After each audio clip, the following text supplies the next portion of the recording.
Carl. No, we didn't really do that. Anyway, you. Hey, I did some of my best work. Oh. That's right. Okay, you, we're at your house. Okay. Well, actually, it's my brother's house. I just kind of, I'm a roommate. Roommate. You know, it's like when you're, as a parent, when you're really proud of your kids, you know. It's the first edition I took for granted the times that we were together. And I look back on it now and I see the lives that we touched and the diversity of the audience and the fan base, and I'm just so proud of this group, and starting with Mike Settle, because without Mike it would have never happened. It was Mike's songwriting that began the whole thing. That's what lit the fuse with me, that I began to sing harmonies to his songs backstage at New Christie Minstrel shows, and Kenny Rogers would be begging us to be in the group, and Mike and I just said, nope, you're not right for us. Yeah. Kenny was not the first choice for this group. It was not. Kim Bassey was. Kim Bassey was, and we went over. But he wasn't available. He didn't want. He had a better gig. That's right. He was back towards the jury. But to see fans that come out and to see how the group continues to touch lives and touch people, and you guys tell me your stories and tell me about things that I've long forgotten, and it just means a lot to me. And the band means a lot to me. Every era of the band is so special to me today because we have the original group here, and we have the group from Marion, which was a whole other group, and it was just the most fun part of the ride for us when Mary began and the show started to happen. The Roland became, it kind of turned a whole new leaf for the first edition. But I just thank all of you for being here. We're glad to have you here. We wish we could do this every day. Thank you. We love you all. Thanks. We would never be here without this guy over here. Mike Settle. Well, but also not you. It was me. No, it was Mike. You told me it was me. Well, I remember when I met Mike. Mike told me this is my group. You never said that. Now we're gonna make her. One.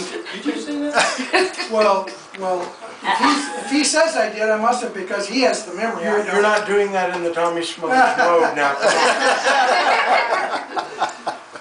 It's your mom is what really put it all together, because Terry and I started singing a little bit backstage while we were still at Christie's, and then Kenny got interested, but Terry's mom, 6 Degrees of Separation, she was the executive assistant to Jimmy Bowen at Reprise or Amos Productions, which was a part of Reprise Records. If it wasn't for her, we would not have gotten to audition for Jimmy Bowen and have a record deal. Right.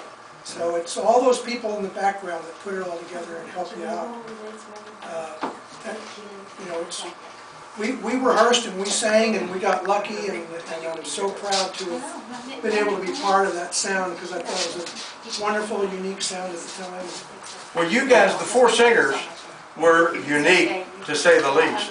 Because Ken Fritz called me and wanted me to come to this little folky club in Hermosa Beach or Huntington Beach. Yeah, Huntington. And I didn't want to go because I had just left Bob Dylan, which is kind of the pinnacle of music. And I didn't want to go down there. But I went and I heard them, and I'd never heard 4-part harmony like that in my life.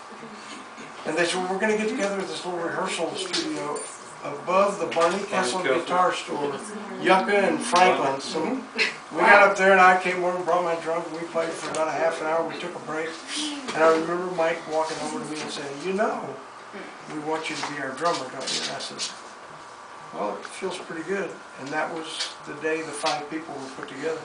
So it's my turn now. It's my turn. I want to tell everybody that this party today was a dream of mine ever since Terry left the first edition. This was a dream of mine. To have these individuals all in the same room. And I want to thank everybody here. I love you all, and I'm so glad you're here to share my dream with me. All right. Well, I'm glad you're here to share your dream. Yeah, exactly. There you go. The only thing, I want to say this, the only thing missing is Jimmy Hassel, Ken Bassey, and Ellen Forsythe. those are the three people that, and you know, Kenny's not here, he's too cool for us, hey, we're great.